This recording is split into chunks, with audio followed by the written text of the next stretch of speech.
48세의 이태산이 교도소 철문을 통과하는 순간 감방 안의 공기가 한순간 멈춘 것 같았습니다. 양손에 채워진 수갑에는 아직 마르지 않은 핏자국이 선명했고 얼굴과 팔에는 칼자국과 화상 흔적들이 지도처럼 새겨져 있었죠. 간수들조차 이태산을 바라보는 눈빛이 다른 죄수들과는 달랐습니다. 두려움과 경계심이 섞인 시선이었거든요. 저 놈이 바로 그 이태산이야? 한 간수가 동료에게 속삭였습니다. 조직 세계를 혼자서 무너뜨린 미친놈이지. 살인미수로 들어왔다던데. 이태산은 그런 시선들을 아무렇지 않게 받아들였습니다. 오히려 입가에 미묘한 미소를 띠고 있었죠. 이곳이야말로 자신이 진정으로 원하던 무대였으니까요. 밖에서는 경찰과 검찰의 눈치를 봐야 했지만 여기서는 오직 힘의 논리만이 통했습니다. 203호 감방으로 향하는 복도를 걸으며 이태산은 주변을 관찰했습니다. 각 감방에서 흘러나오는 대화 소리, 죄수들의 표정, 심지어 바닥에 떨어진 담배꽁초의 위치까지도 놓치지 않았죠. 이미 이곳의 권력 구조가 어떻게 짜여 있는지 대충 감이 왔습니다. 이태산, 203호에 들어가. 간수가 문을 열어주며 말했습니다. 감방 안에는 이미 4명의 죄수가 있었습니다. 그 중에서도 가장 눈에 띄는 건 37살의 김상호였죠.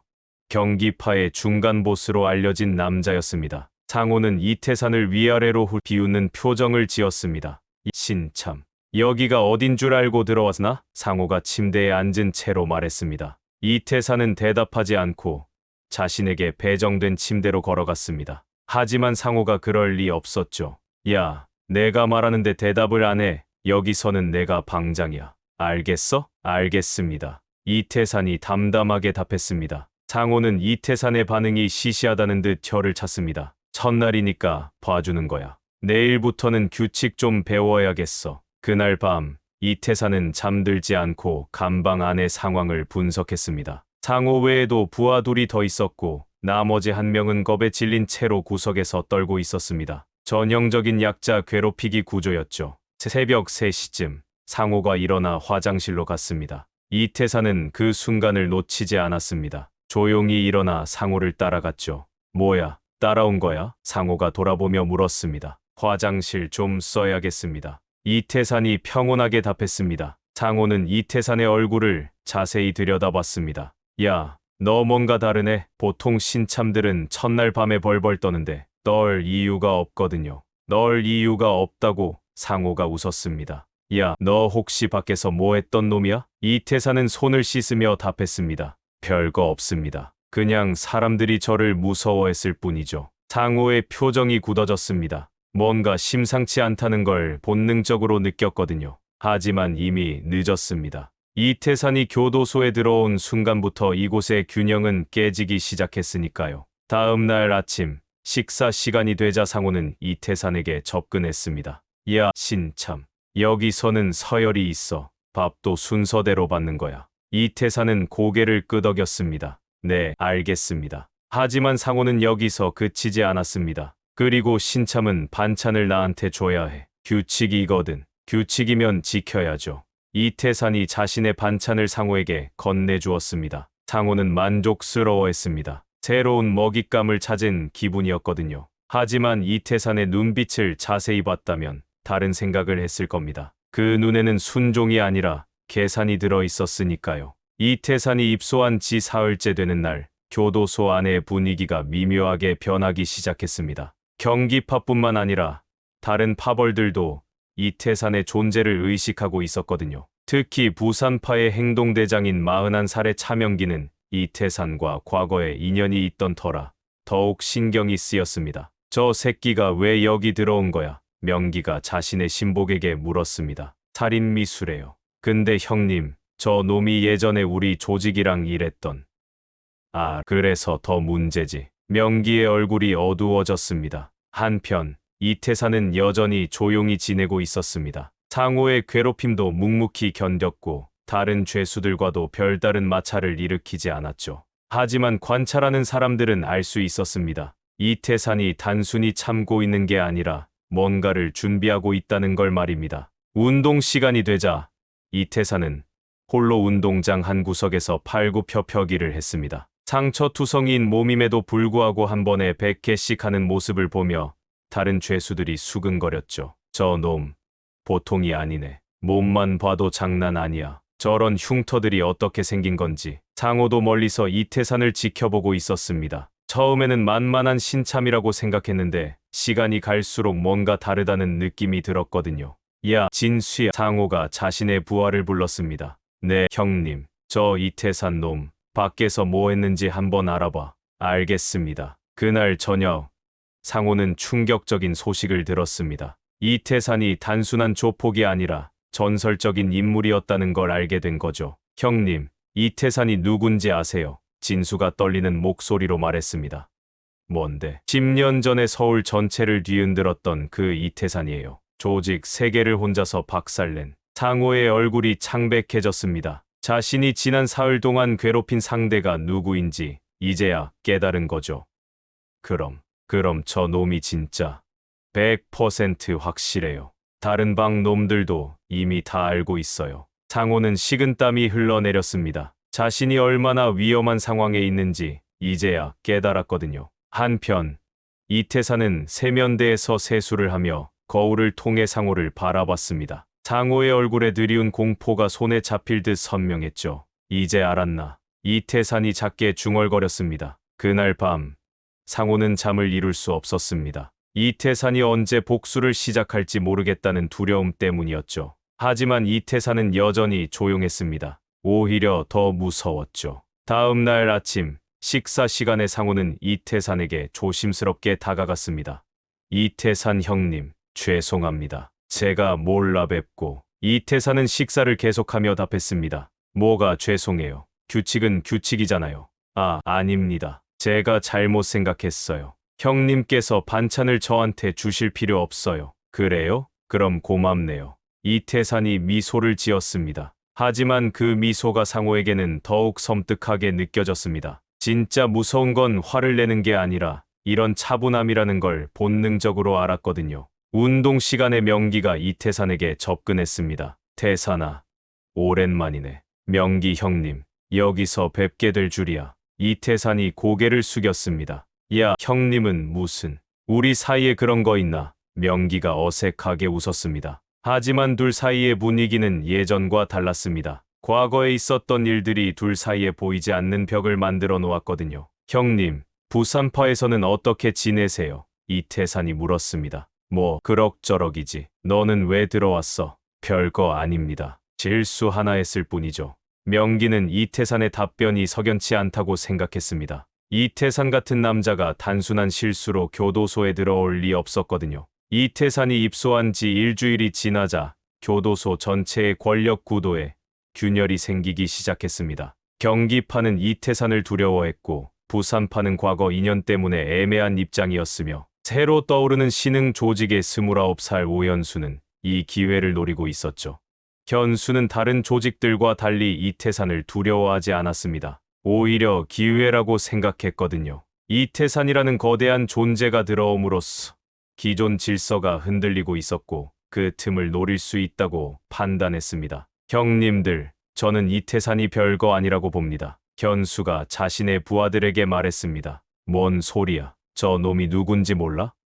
알죠. 하지만 그건 밖에서 이야기고 여기서는 다르잖아요. 여기서는 우리가 더 많고 지형을 더 잘 알아요. 현수의 말에는 일리가 있었습니다. 아무리 이태산이 강하다고 해도 혼자였고 교도소라는 제한된 공간에서는 숫자가 중요했거든요. 한편 이태산은 의료실에 가기 위해 복통을 호소했습니다. 간수가 의심스러워했지만 이태산의 연기는 완벽했죠. 어디가 아파? 의무관이 물었습니다. 배가 너무 아픕니다. 어제부터 계속.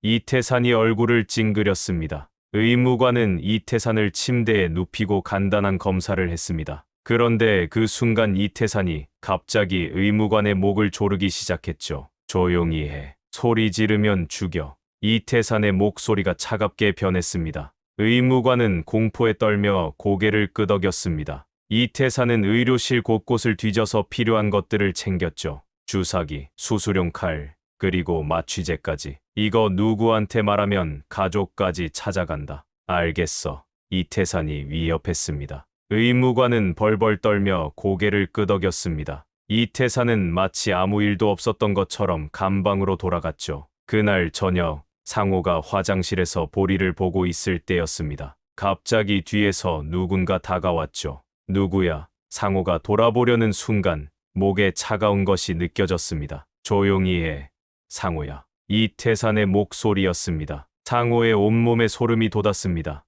태산아, 뭐 하는 거야? 별거 아냐. 그냥 인사 한번 하려고. 이태산이 상호의 목에 수수용 칼을 대며 말했습니다. 미안해. 내가 잘못했어. 용서해줘. 용서. 이태산이 웃었습니다. 나는 원한을 품고 사는 사람이 아니야. 그냥 게임의 룰을 바꾸려는 거지. 이태산은 칼로 상호의 목을 살짝 그었습니다. 깊지는 않았지만 피가 흘러내렸죠. 상호가 비명을 질렀습니다. 시끄러워. 이태산이 상호의 입을 막았습니다. 이제부터 여기서는 내가 방장이야. 알겠어? 상호는 눈물을 흘리며 고개를 끄덕였습니다. 이태산이 칼을 치우자 상호는 바닥에 주저앉았죠. 그리고 상호야. 이태산이 다시 말했습니다. 네, 내일부터는 내가 나한테 반찬 줘야 할 것 같은데. 상호는 떨리는 목소리로 답했습니다. 네, 형님. 이태산이 화장실을 나가자 상호는 혼자 남겨졌습니다. 목에서 흘러내리는 피를 보며 자신이 얼마나 어리석었는지 깨달았죠. 이태산은 단순히 강한 게 아니라 완전히 다른 차원의 존재였습니다. 다음 날 아침, 식사 시간에 상호는 조용히 자신의 반찬을 이태산에게 건네주었습니다. 다른 죄수들이 이 광경을 보며 수근거렸죠. 야, 저거 봐. 상호가 반찬을 주네? 뭔 일이야? 어제까지만 해도 명기도 이 장면을 보고 있었습니다. 상호의 목에 있는 상처를 놓치지 않았죠. 이태산이 드디어 움직이기 시작했다는 걸 깨달았습니다. 이태산이 상호를 굴복시킨 지 사흘 후 교도소 안의 균형이 완전히 깨지기 시작했습니다. 경기파는 사실상 무력화됐고 다른 파벌들은 이태산의 다음 행보를 예의주시하고 있었죠. 하지만 이태산은 서두르지 않았습니다. 오히려 더욱 신중하게 다음 수를 준비하고 있었거든요. 현수는 이 상황을 기회로 봤습니다. 경기파가 약해진 지금이야말로 자신의 세력을 확장할 절호의 찬스였거든요. 하지만 이태산이라는 변수가 있어서 조심스럽게 접근해야 했죠. 형님, 이태산한테 접근해볼까요? 현수의 부하가 제안했습니다. 아직은 때가 아냐. 저 놈이 뭘 원하는지부터 파악해야 해. 현수가 신중하게 답했습니다. 한편 명기는 과거 이태산과의 관계 때문에 복잡한 심정이었습니다. 10년 전에 있었던 일 때문에 이태산에게 빚이 있었거든요. 하지만 지금은 적대적인 관계가 될 수도 있는 상황이었죠. 태산이 놈, 정말 예전 그대로네. 명기가 혼자 중얼거렸습니다. 그날 오후 이태산은 도서관에서 책을 읽고 있었습니다. 다른 죄수들이 운동을 하거나 잡담을 할 때 혼자서 조용히 책에 몰두하는 모습이 인상적이었죠. 사실 이태산은 책을 읽는 척하면서 주변 상황을 관찰하고 있었습니다. 도서관에서 일하는 죄수가 이태산에게 다가왔습니다. 형님, 무슨 책 읽으세요? 역사책이야. 전쟁사 관련된 거. 이태산이 답했습니다. 전쟁사요. 재밌어요? 전략이라는 게 참 흥미로워. 작은 힘으로도 큰 적을 이길 수 있다는 걸 배울 수 있거든. 그 죄수는 이태산의 말에 담긴 의미를 정확히 파악하지 못했습니다. 하지만 멀리서 듣고 있던 현수는 달랐죠. 이태산이 뭔가를 준비하고 있다는 걸 직감했습니다. 저녁 시간이 되자 이태산은 자신의 감방으로 돌아갔습니다. 상호는 이제 완전히 이태산의 부하가 된 상태였고 다른 죄수들도 이태산을 의식하며 행동했죠. 태산 형님, 오늘 도서관에서 뭐 하셨어요? 상호가 조심스럽게 물었습니다. 별거 없어. 그냥 공부 좀 했지. 이태산이 침대에 누우며 답했습니다. 공부요? 사람 사는 거, 세상 돌아가는 거, 그런 것들 말이야. 상호는 이태산의 말뜻을 이해하지 못했지만 더 이상 묻지 않았습니다. 이태산이 불쾌해할까봐 걱정됐거든요. 그날 밤 현수가 몰래 이태산의 감방 근처로 왔습니다. 이태산과 직접 대화를 해보려는 것이었죠. 이태산 선배님, 현수가 조용히 불렀습니다. 이태산은 잠든 척하고 있었지만 현수의 목소리를 들었습니다. 하지만 바로 반응하지 않고 상황을 지켜봤죠. 선배님, 저 오현수입니다. 잠깐 얘기 좀 할 수 있을까요? 이태산이 천천히 일어났습니다. 뭔 일이야? 저희가 협력할 방법이 있을 것 같아서요. 협력, 이태산이 비웃었습니다. 나한테 줄 게 뭐가 있는데, 선배님도 혼자서는 한계가 있잖아요. 여기서는 숫자가 중요하니까. 숫자. 이태산이 현수를 똑바로 쳐다봤습니다. 너 나를 잘못 봤네. 현수는 이태산의 눈빛에서 섬뜩한 기운을 느꼈습니다. 하지만 이미 시작한 대화를 중단할 수도 없었죠. 죄송합니다. 제가 실례했나요? 실례는 무슨, 그냥 생각이 다른 것 같아. 이태산이 다시 누우며 말했습니다. 현수는 더 이상 말하지 못하고 돌아갔습니다. 이태산과의 대화에서 느낀 압박감이 상당했거든요. 다음 날 아침, 세면 시간에 명기가 이태산에게 접근했습니다. 태산아, 어제 현수 놈이 너한테 뭐라고 했어? 별거 아니야. 그냥 인사차 온 거지. 이태산이 담담하게 답했습니다. 조심해. 저 놈은 보기보다 교활해. 알고 있어. 형님, 걱정 안 하셔도 돼요. 명기는 이태산이 모든 걸 다 파악하고 있다는 걸 느꼈습니다. 10년 전과 똑같은 모습이었죠. 운동 시간에 이태산은 혼자서 턱걸이를 하고 있었습니다. 한 번에 50개씩 하는 모습을 보며 다른 죄수들이 감탄했죠. 저 몸으로 어떻게 저렇게 몸 곳곳에 상처가 있는데도. 상호는 이태산의 운동 모습을 보며 새삼 무서워졌습니다. 저런 괴물 같은 체력을 가진 사람을 건드렸다는 게 믿어지지 않았거든요. 이태산은 운동을 마치고 현수 쪽을 슬쩍 봤습니다. 현수도 자신을 의식하고 있다는 걸 알 수 있었죠. 이제 슬슬 다음 단계로 넘어갈 때가 된 것 같았습니다. 이태산이 입소한 지 2주가 지나자 교도소 안의 분위기가 완전히 바뀌었습니다. 더 이상 경기파는 존재하지 않았고 부산파와 신흥 조직 사이의 긴장감만이 팽팽하게 흐르고 있었죠. 하지만 모든 시선은 이태산에게 집중되어 있었습니다.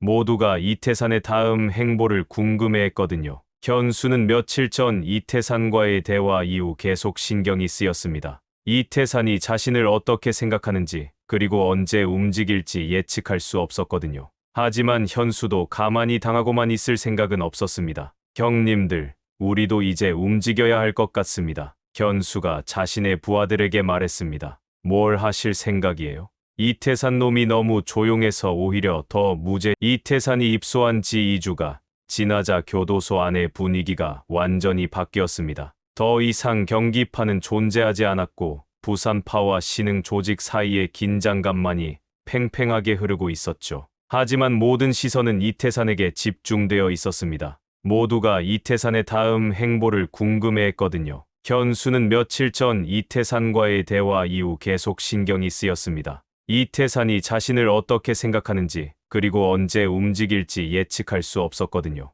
하지만 현수도 가만히 당하고만 있을 생각은 없었습니다. 형님들, 우리도 이제 움직여야 할 것 같습니다. 현수가 자신의 부하들에게 말했습니다. 뭘 하실 생각이에요? 이태산 놈이 너무 조용해서 오히려 더 무섭잖아요. 차라리 우리가 먼저 판을 흔들어 보죠. 현수의 계획은 간단했습니다. 이태산과 부산파 사이의 갈등을 만들어서 둘이 서로 싸우게 하는 것이었죠. 그러면 자신은 어부지리를 얻을 수 있을 거라고 생각했습니다. 그날 오후 샤워 시간에 현수는 자신의 부하 둘을 명기에게 보냈습니다. 계획대로라면 명기가 이태산을 의심하게 만들 수 있을 거였죠. 명기 형님, 잠깐 얘기 좀 할 수 있을까요? 현수의 부하가 명기에게 접근했습니다. 뭔 일이야? 이태산 형님이 형님한테 뭐라고 하던데요. 명기의 표정이 굳어졌습니다. 뭐라고? 예전 일 때문에 형님을 못 믿겠다고, 기회가 되면 정리하고 싶다고 했어요. 명기는 그 말을 듣고 충격을 받았습니다. 이태산이 정말 그런 말을 했을까 의심스러웠지만 한편으로는 충분히 가능한 일이라고 생각했거든요. 10년 전에 있었던 일 때문에 이태산이 자신을 원망할 수도 있었으니까요. 한편 이태산은 도서관에서 또 다른 책을 읽고 있었습니다. 이번에는 심리학 관련 서적이었죠. 사람의 마음을 읽고 조종하는 방법에 대해 공부하고 있었습니다. 형님, 오늘은 무슨 책이세요? 도서관 담당 죄수가 물었습니다. 사람 마음에 대한 책이야. 참 재밌네. 어떤 게 재밌으세요? 사람들이 어떻게 속고 어떻게 조종당하는지, 그런 걸 보면 인간이라는 게 참 단순해. 이태산은 책을 읽으면서도 주변 상황을 계속 관찰했습니다. 현수의 부하들이 명기와 무슨 이야기를 나누는지, 그리고 그 이후 명기의 표정이 어떻게 변하는지 모두 파악하고 있었죠. 저녁 식사 시간, 명기가 이태산에게 다가왔습니다. 평소와 달리 표정이 어두웠죠. 태산아, 잠깐 얘기 좀 하자. 네, 형님. 무슨 일이세요? 둘은 식당 한 구석으로 갔습니다. 다른 죄수들의 시선이 집중됐지만 신경 쓰지 않았죠. 너 혹시 나한테 할 말 없어? 명기가 직설적으로 물었습니다. 무슨 말씀이세요? 이태산이 차분하게 답했습니다. 10년 전 일 말이야. 아직도 나를 원망하고 있어? 이태산은 명기의 질문을 듣고 무슨 일인지 대충 짐작했습니다. 누군가 둘 사이를 이간질하려고 한다는 걸 깨달았거든요. 형님, 저는 과거 일에 연연하지 않습니다. 그런 걸로 형님을 원망할 이유도 없고요. 정말이야? 네, 오히려 형님께 감사하고 있어요. 그때 일이 있었기 때문에 제가 더 강해질 수 있었거든요. 명기는 이태산의 말을 듣고 안도했습니다. 하지만 완전히 믿을 수는 없었죠. 이태산이라는 남자는 속을 알 수 없는 사람이었으니까요. 그날 밤, 이태산은 상호를 불렀습니다. 상호야, 너 현수 놈들이랑 친해? 아니요, 걔네랑은 별로. 그래? 그럼 한번 접근해봐. 자연스럽게. 네요.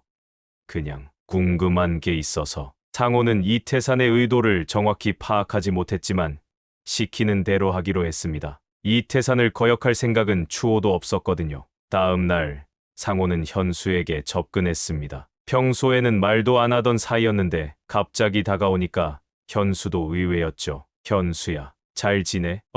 상호, 웬일이에요?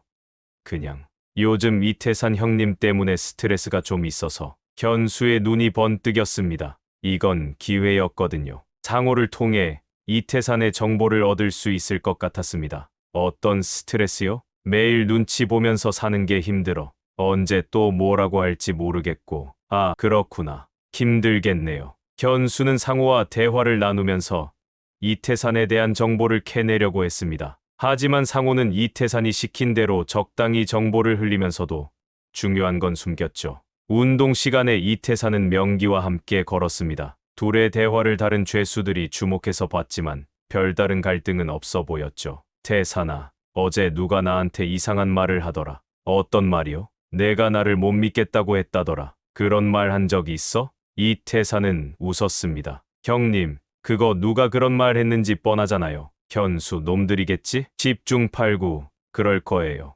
우리끼리 싸우게 해서 어부지리를 얻으려는 거죠. 명기도 이제 상황을 이해했습니다. 자신이 현수의 이간질에 넘어갈 뻔했다는 걸 깨달았거든요. 그럼 어떻게 할 거야? 아직은 때가 아니에요. 조금 더 지켜봅시다. 이태산은 서두르지 않았습니다. 현수가 먼저 실수하기를 기다리고 있었거든요. 현수의 이간질 계획이 실패로 돌아간 지 며칠 후 교도소 안에 새로운 소문이 돌기 시작했습니다. 외부에서 마약이 들어오고 있다는 것이었죠. 누군가 간수를 매수해서 정기적으로 마약을 반입하고 있다는 이야기였습니다. 이 소문은 교도소 전체를 뒤흔들었죠. 이태산은 이 소문을 듣고 흥미로워했습니다. 마약 거래라는 건 거대한 돈이 움직인다는 뜻이었고 그만큼 권력 구조도 복잡하다는 의미였거든요. 누가 이 일의 배후인지 파악하는 것도 중요했지만 더 중요한 건 이 기회를 어떻게 활용할지였습니다. 상호야, 요즘 마약 이야기 많이 들리지? 이태산이 상호에게 물었습니다.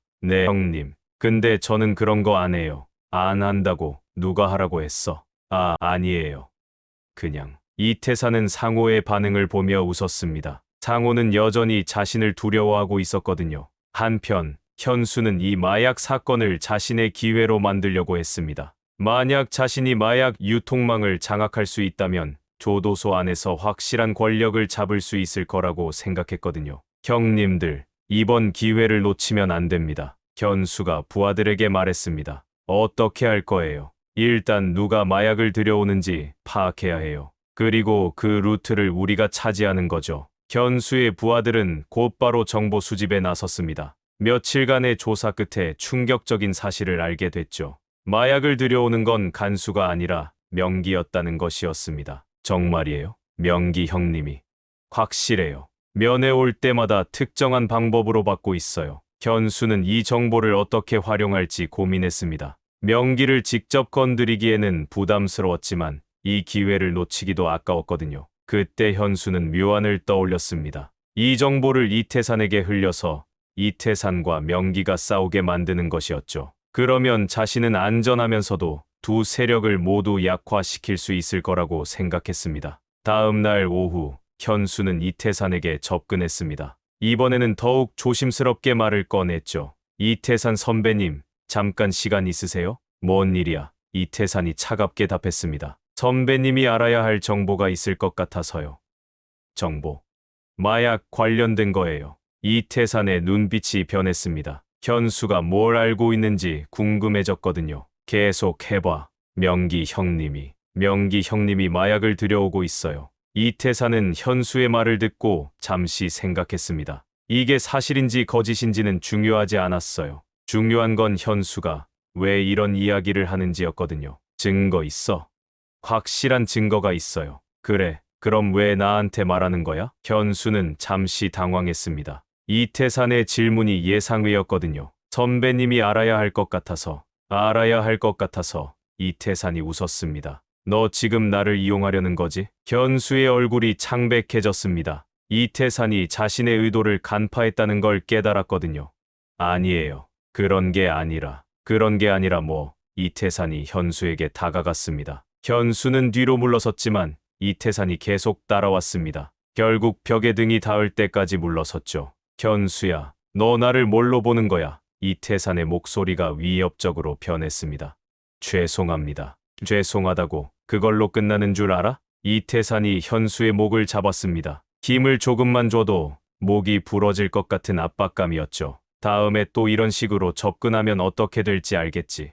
네, 알겠습니다. 이태산이 손을 놓자 현수는 바닥에 주저앉았습니다. 숨을 제대로 쉴 수 없을 정도로 무서웠거든요. 그날 밤 이태산은 명기를 따로 만났습니다. 현수가 한 말이 사실인지 확인해 보려는 것이었죠. 형님, 요즘 바쁘세요? 뭐가?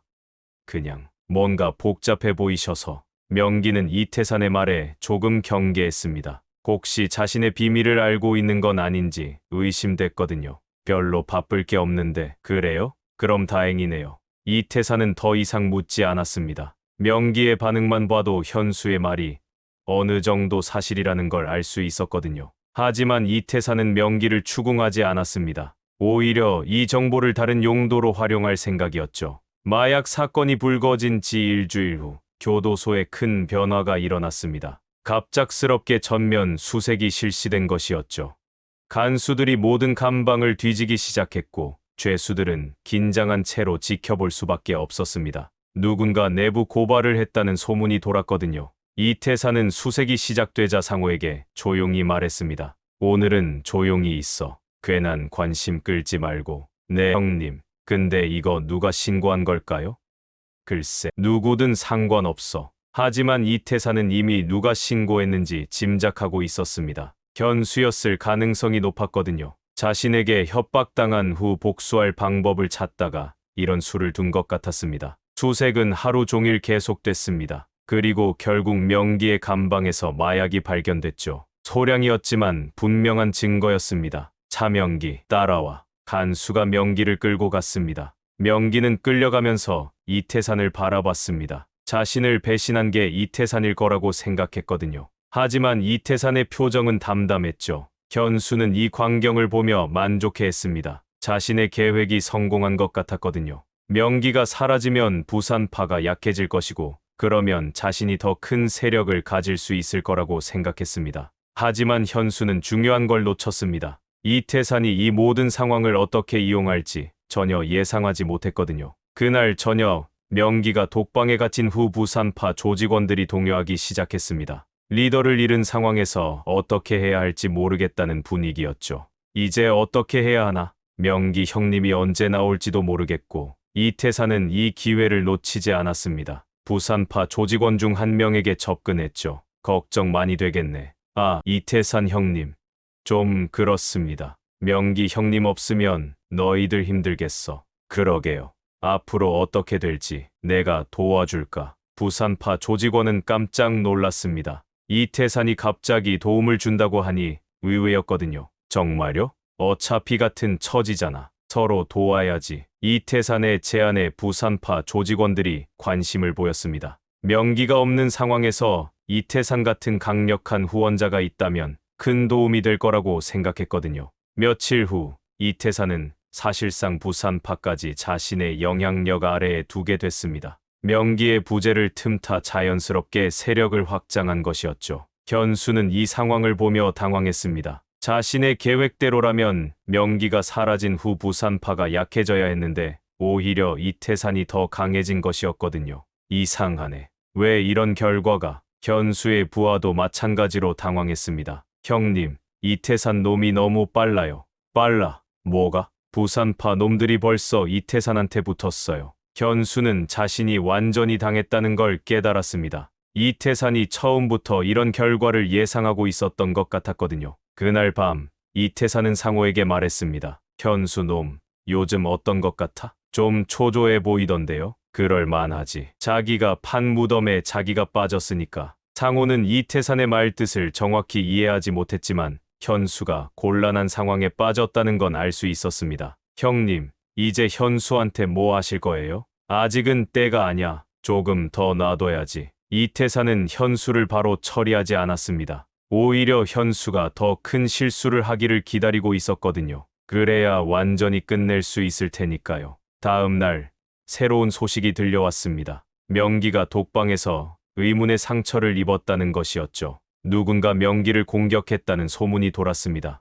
이 소식을 들은 부산파 조직원들이 분노했습니다. 누가 형님을 건드린 거야? 하지만 이태산은 차분했습니다. 성급하게 굴면 안 돼. 정확한 상황부터 파악하자. 이태산의 침착함이 부산파 조직원들을 더욱 신뢰하게 만들었습니다. 이런 상황에서도 냉정을 잃지 않는 모습이 리더다운 면모로 비춰졌거든요. 현수는 명기가 다친 소식을 듣고 더욱 불안해졌습니다. 혹시 이것도 이태산의 계획인 건 아닌지 의심됐거든요. 이태산이라면 충분히 그럴 수 있을 것 같았습니다. 명기가 독방에서 공격당한 지 3일 후 교도소 안의 분위기가 최고조로 긴장됐습니다. 부산파 조직원들은 복수를 다짐했고 현수는 자신도 언제 공격당할지 모른다는 두려움에 떨고 있었죠. 하지만 이 모든 상황의 중심에 있던 이태산만은 여전히 침착했습니다. 그날 오후 이태산은 도서관에서 마지막 책을 읽고 있었습니다.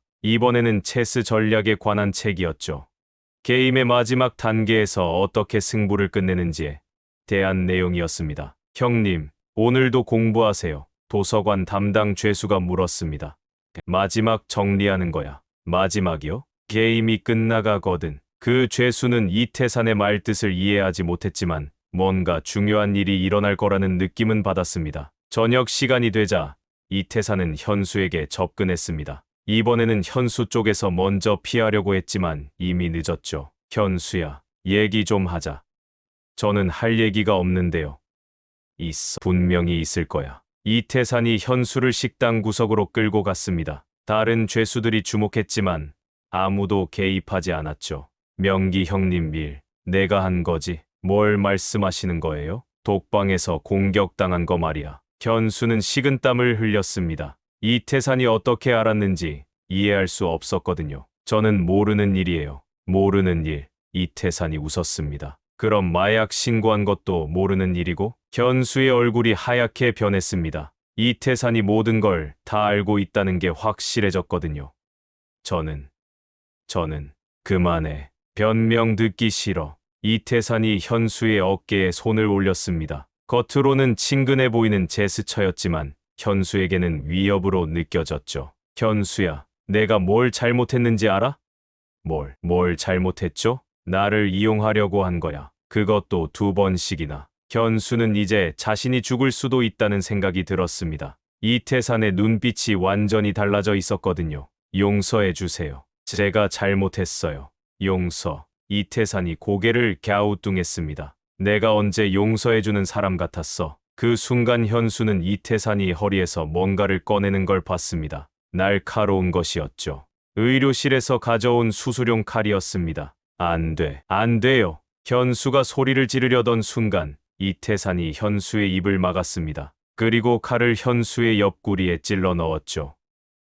현수가 신음소리를 냈습니다. 조용히 해. 죽이지는 않을 테니까. 이태사는 칼을 깊이 찌르지 않았습니다. 대신 천천히 비틀면서 현수를 고통스럽게 만들었죠. 다음 생에는 좀 더 편집. 명기가 독방에서 공격당한 지 3일 후 교도소 안의 분위기가 최고조로 긴장됐습니다. 부산파 조직원들은 복수를 다짐했고 현수는 자신도 언제 공격당할지 모른다는 두려움에 떨고 있었죠. 하지만 이 모든 상황의 중심에 있던 이태산만은 여전히 침착했습니다. 그날 오후 이태산은 도서관에서 마지막 책을 읽고 있었습니다. 이번에는 체스 전략에 관한 책이었죠. 게임의 마지막 단계에서 어떻게 승부를 끝내는지에 대한 내용이었습니다. 형님, 오늘도 공부하세요. 도서관 담당 죄수가 물었습니다. 마지막 정리하는 거야. 마지막이요? 게임이 끝나가거든. 그 죄수는 이태산의 말뜻을 이해하지 못했지만 뭔가 중요한 일이 일어날 거라는 느낌은 받았습니다. 저녁 시간이 되자 이태산은 현수에게 접근했습니다. 이번에는 현수 쪽에서 먼저 피하려고 했지만 이미 늦었죠. 현수야, 얘기 좀 하자. 저는 할 얘기가 없는데요. 있어. 분명히 있을 거야. 이태산이 현수를 식당 구석으로 끌고 갔습니다. 다른 죄수들이 주목했지만 아무도 개입하지 않았죠.